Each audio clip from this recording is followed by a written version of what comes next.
Welcome back to Prep Station UTME Government. Yes, a quick recap of what we've been talking about. We're looking at the pre-colonial administration in Nigeria. We've looked at the Hausa Fulani. We're looking at the Igbo and pre-colonial administration before we went on that short break. Now we're back. Okay, let's continue from where we stopped. The last thing I said we have women that played a significant role in government who at the pre-colonial Igbo system known as the Umada, daughters of the kindred. Okay, let's look at the structure quickly. We have the village assembly. Yes, the village assembly. I will not read around, but you know that the Igbo political system was based on the village as a political unit. As a political unit, okay. So we have the Ofor title. We have the Ofor title holders. We have the Okpara. Also, we have the Council of Elders. So I'm just explaining briefly. Now, the notes are there. You just see them. What are the functions of the Council of Elders? We said the Council of Elders were responsible for the maintenance of what law and order. Law and order. Please take note of this. Okay. Okay. Later you go through your notes and just read.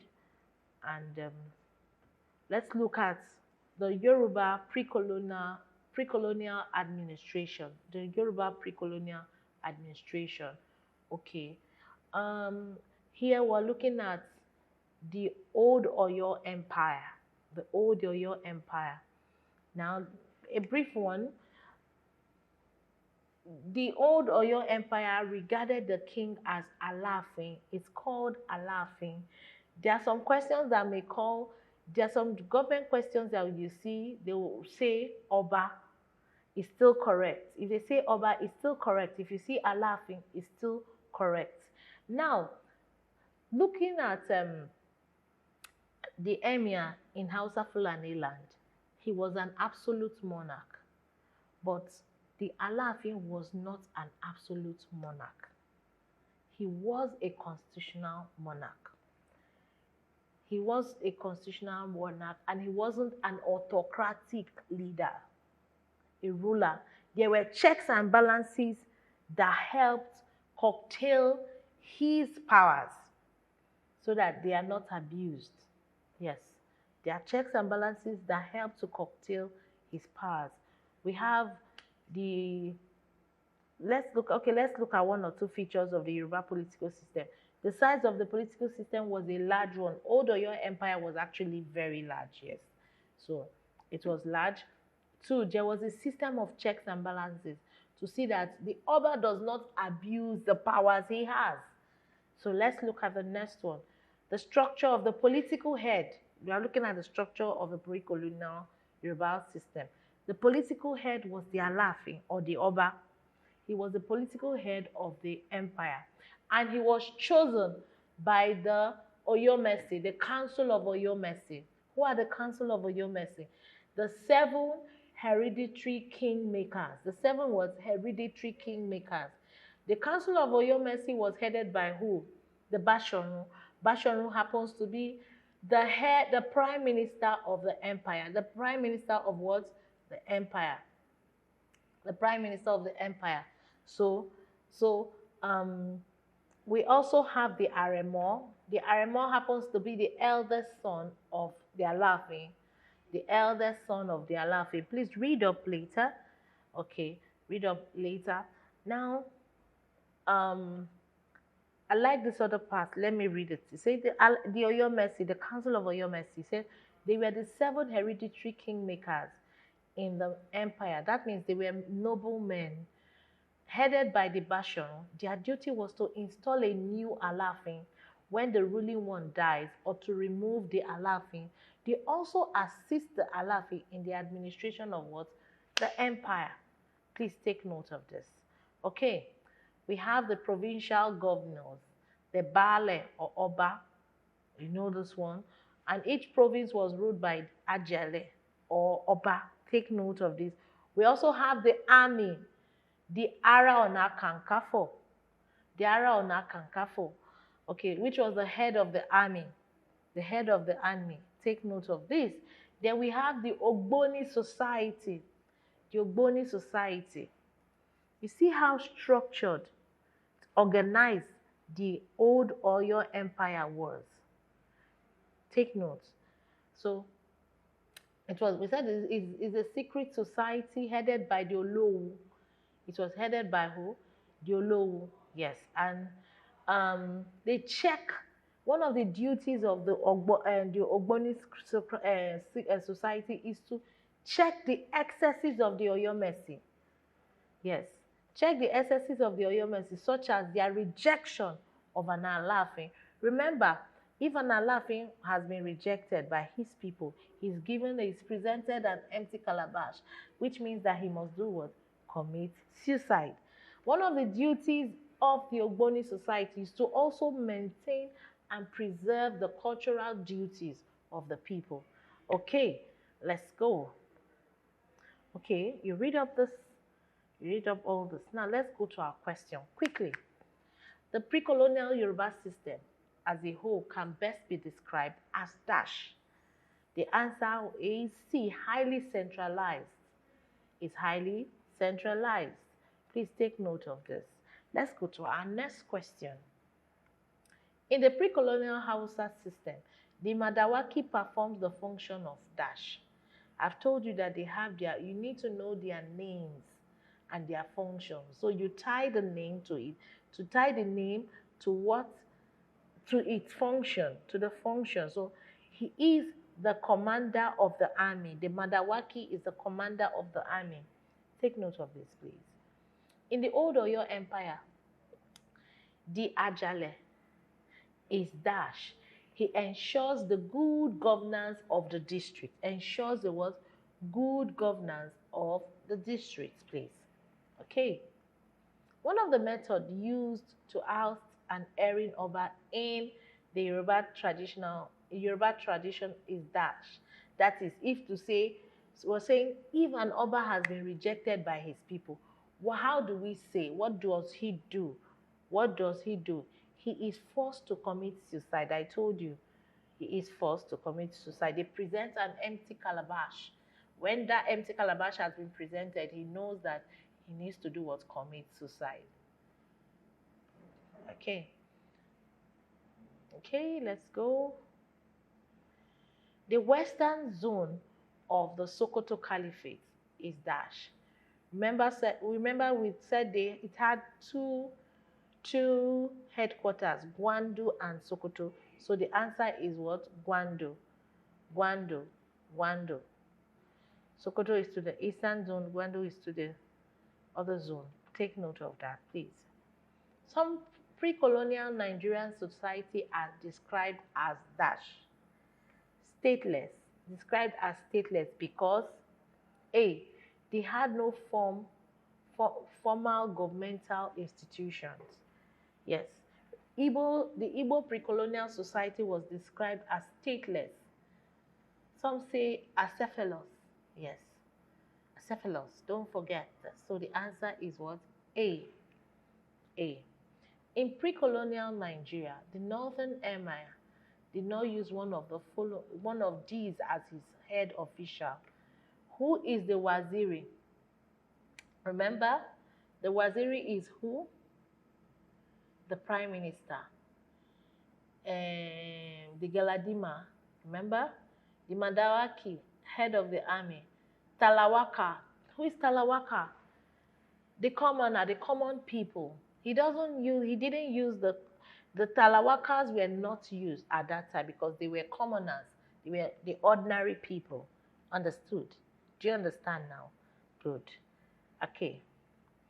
The pre-colonial organization described as acephalous was dash. I've said it before. Is the Igbo political organization. The Igbo political organization was described as acephalous.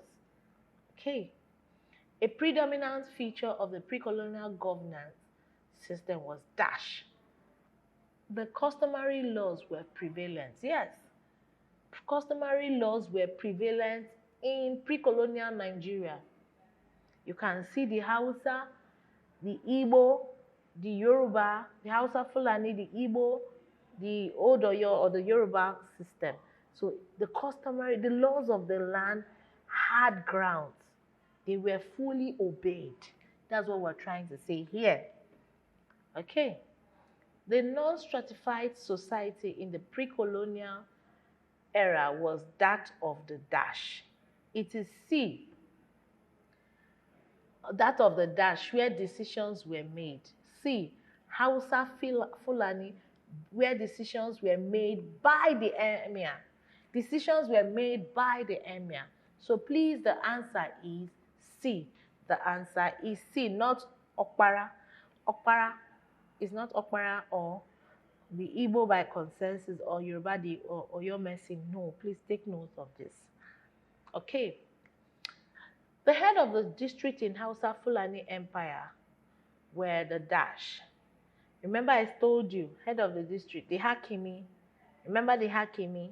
Not the emirs of Gwandu and Sokoto. No. Not Sakinruwa or Galadima. So it's the Hakimi. Please take note of this. Okay. Before colonial rule, Yoruba traditional rulers were appointed by dash. This question shouldn't look confusing to you. Remember, this goes back to the question, who appoints the Alafin, the Oba? That's what they're trying to ask you. Have you forgotten? We just talked about it. The Council of Oyomesi, they are the kingmakers, the noblemen. Yes, there are 7 in number. So the answer is A, Council of Oyomesi, headed by the Bashan realm, the kingmakers. So answer is A, not Oduduwa, not the Ogboni society, not the Ifa priests. No, please, take note of this. When was the emirate system introduced in Nigeria? It's in the 18th century. The Jihad War was in 1804. 1804, that was the 18th century. Shortly, the emirate system was introduced by Usman Dan Fodio. Sokoto became the seat of the caliphate. So it was in the 18th century. Please take note of this. But here, okay, let's continue. We'll look at that question. Now we're looking at another topic, colonialism. Colonialism, okay?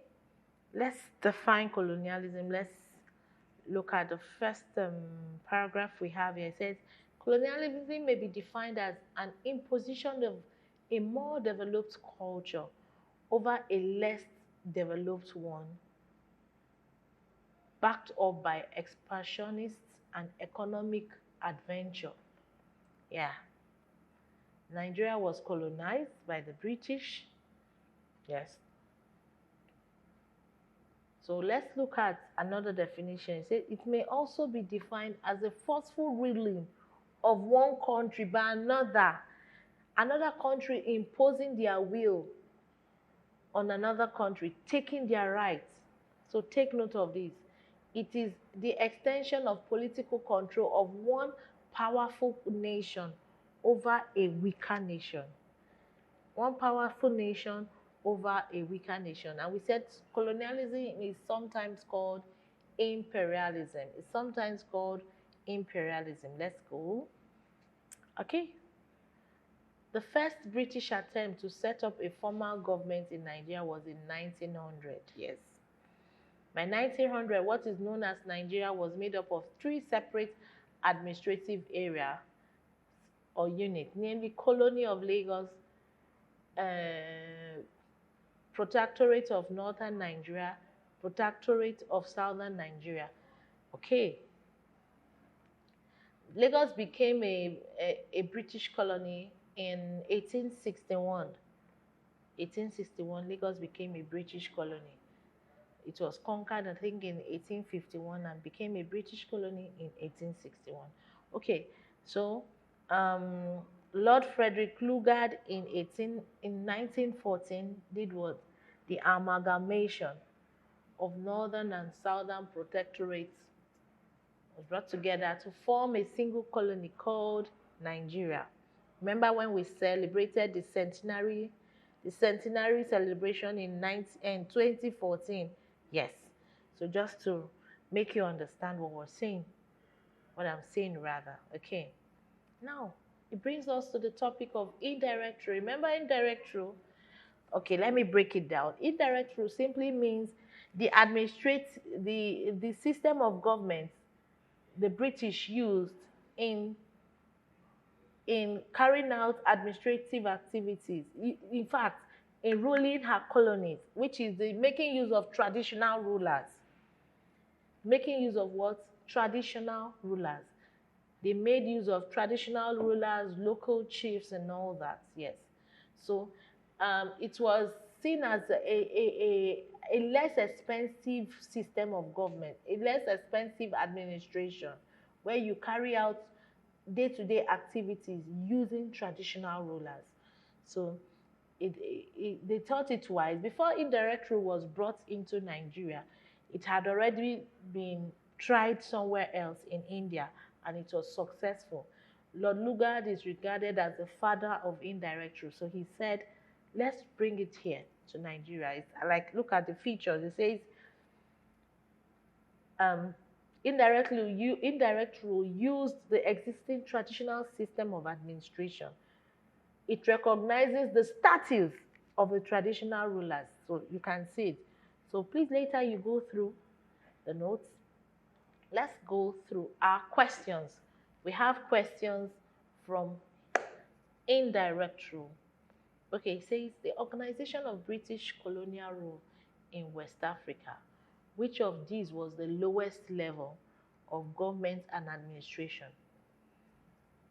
It's not the provincial commissioner or the chief secretary. Rather, it's the district commissioner. The district commissioner is the answer. Is the answer. The first British West African country to practice the elective principle was Dash. This question sounds dicey, tricky. It's tricky. What are they asking you? Now, let's go back to constitutional development in Nigeria. The Clifford Constitution of Nigeria, the Clifford Constitution of 1922, Clifford Constitution of 1922 brought what? Elective principles. It was in the Clifford Constitution of 1922, Nigeria had her first political party, which is the NNDC, Nigeria National Democratic, Nigeria National Democratic Party. Nigeria National Democratic Party, which was formed by the late Herbert Macaulay.